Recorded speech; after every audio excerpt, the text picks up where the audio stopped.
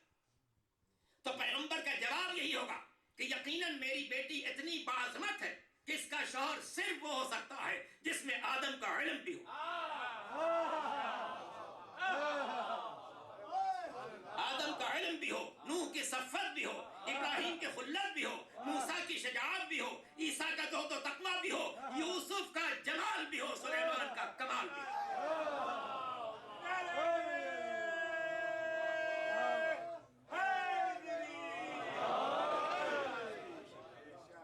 اور اپنی طرف سے کوئی بات نہ کہوں، برادر اہل سنت کی بہت معتبر کتاب الریاض النظرہ فی احوال العشرۃ المبشرہ، وہ کتاب جو عشرہ مبشرہ کے حالات میں لکھی گئی، نام ہے اس کا الریاض النظرہ۔ اس میں یہ روایت موجود ہے کہ سرکار دو عالم خاتم الانبیاء احمد مجتبی محمد مصطفیٰ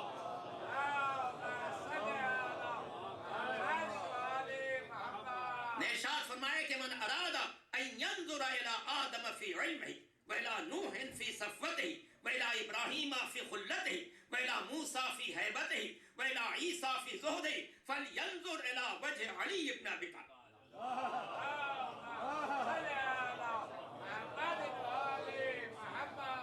پیغمبر فرماتے ہیں جو آدم کو ان کے علم میں دیکھنا چاہے، جو نوح کو ان کی صفت میں دیکھنا چاہے، جو ابراہیم کو ان کی خلت میں دیکھنا چاہے، جو موسیٰ کو ان کی شجاعت میں دیکھنا چاہے، جو عیسیٰ کو ان کے زہد و تقویٰ میں دیکھنا چاہے، اسے چاہیے کہ علی کو دیکھے۔ اب غور کیجئے، اس آیت کا، اس حدیث مقدس کا تقاضا یہ ہے کہ جس انسان نے آدم کے زمانے میں زندگی گزاری، اس نے آدم کا علم تو دیکھا، نوح کی صفت نہ دیکھ سکا۔ جس انسان نے نوح کے زمانے میں زندگی گزاری، اس نے نوح کی صفت تو دیکھی، ابراہیم کی خلت نہ دیکھ سکا۔ جس نے ابراہیم کے زمانے میں زندگی گزاری، اس نے ابراہیم کی خلت تو دیکھی، موسیٰ کی شجاعت نہ دیکھ سکا۔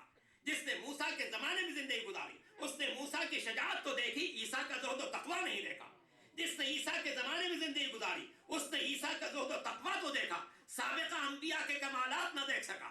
مگر جس نے علی کو دیکھا، اس نے آدم کا علم بھی دیکھا، نوح کی صفت بھی دیکھی، ابراہیم کی خلت بھی دیکھی، موسیٰ کی شجاعت بھی دیکھی، عیسیٰ کا زہد و تقویٰ بھی دیکھا، سارے انبیاء کے کمالات کو یکجا دیکھا تو ذات علی نظر آ۔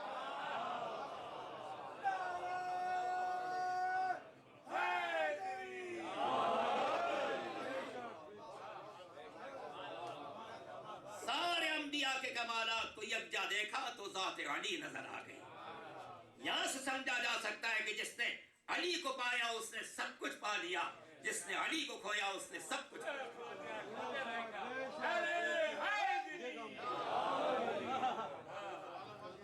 مالک کا کرم ہے کہ اس نے ہمیں علی اور اولاد علی سے وابستہ کیا۔ یہ اللہ کا بہت بڑا انعام ہے، یوں تو انسان اس کی نعمتوں کو گن نہیں سکتا۔ ان تعدوا نعمت اللہ لا تحصوها، اگر تم اللہ کی نعمتوں کو گننا چاہو شمار نہیں کر سکتے۔ مگر ان تمام نعمتوں میں عظیم نعمت یہ ہے کہ اس نے ہمیں در علی اور اولاد علی سے وابستہ کیا۔ انہی سے ہماری دنیا وابستہ ہے، انہی سے ہماری آخرت وابستہ ہے۔ ہم قبر سے اٹھیں گے تو علی علی علی علی علی کہتے اٹھیں۔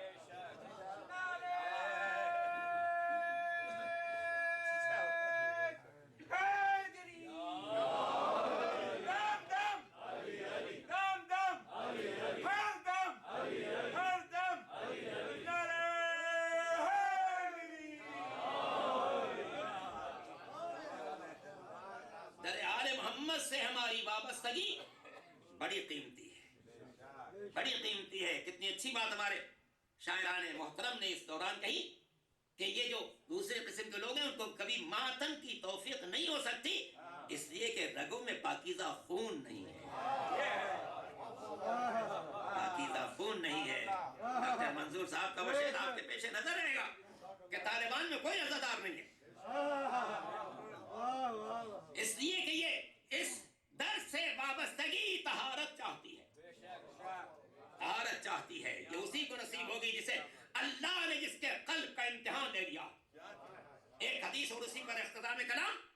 مجھے اندازہ ہے کہ ابھی بہت سی مجلسوں میں آپ کو جانا اور یہاں بھی دوسری مجلس منعقد ہونے والی، لہٰذا زیادہ وقت نہ لوں، مگر ایک حدیث اور بڑی نادر حدیث ہے سرکار ختمی مرتبہ احمد مجتبی محمد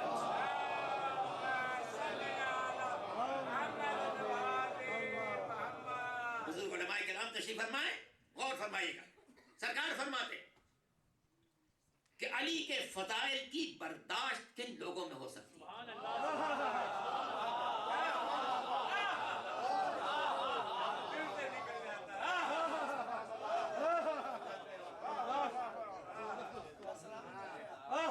علی کے فضائل کی برداشت کن لوگوں میں ہو سکتی ہے؟ فرماتے ہیں علی کے فضائل کو لا یتحملہ الا ملک مقرب او نبی مرسل او مومن امتحن اللہ قلبہ للایمان. علی کی فضیلت کو کوئی برداشت نہیں کر سکتا، کوئی برداشت نہیں کر، لا یتحملہ، اسے کوئی برداشت نہیں کر سکتا الا ملک مقرب، یا ملک مقرب برداشت کرے گا، اور نبی مرسل، یا پیغمبر برداشت کرے گا، یا وہ مومن برداشت کرے گا جس کے دل کا اللہ نے ایمان کے لیے امتحان لے لیا ہوگا.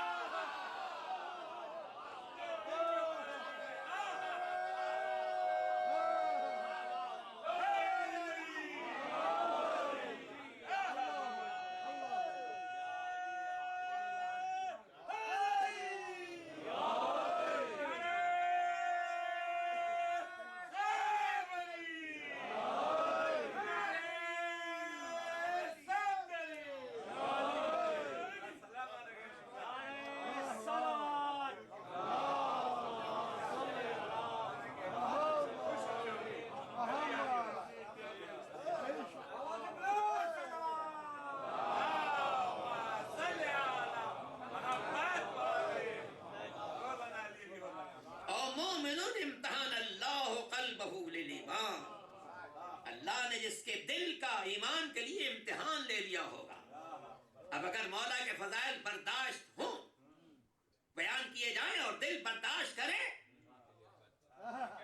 تو شکر ادا کرے، شکر ادا کرے کہ اللہ نے میرے دل کا امتحان لے لیا ہے. اور مومن جو مولا کے فضائل کو برداشت کر لے وہ یہ غور کرے کہ اللہ نے اسے کس صف میں رکھا ہے، کس صف میں رکھا ہے. کہ علی کے فضل کو کوئی برداشت نہیں کرے گا، یا ملک مقرب برداشت کرے گا، یا نبی مرسل برداشت کرے گا، یا وہ مومن برداشت کرے گا جس کے دل کا اللہ نے امتحان لے لیا ہے. تو گویا وہ مومن جس کے دل کا اللہ نے امتحان لے لیا وہ اس صف میں ہے جو ملائکہ کی صف ہے.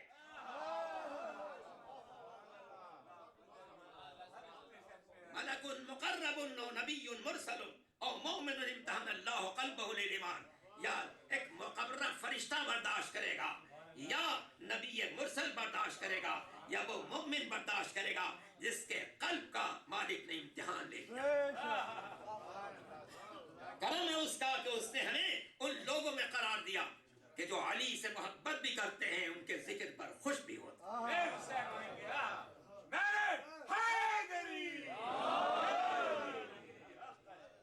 یہ مالک کا وہ کرم ہے جس میں کوئی دنیا کا انسان ہم سے ہمسری کا دعویٰ نہیں کر سکتا، ہمسری کا دعویٰ نہیں کر سکتا. اس نے کہا دین کا جو چراغ زندہ ہے وہ علی اور اولاد علی کی بنا پر زندہ ہے. ان کی قربانیاں نہ ہوتی، نہ مسجدیں ہوتی، نہ ان میں اذانیں ہوتی، نہ محرابیں ہوتی، نہ ان میں سجدے ہوتے، نہ قرآن ہوتا، نہ اس کی تلاوت ہوتی. سب کچھ باقی ہے غریب اور مظلوم کربلا کی بنا، اس تواصل رسول کی بنا پر جو صبح سے لاشیں اٹھا رہا، صبح سے لاشیں اٹھا رہا، دوستوں کے لاشیں اٹھائے، ساتھیوں کے لاشیں اٹھائے،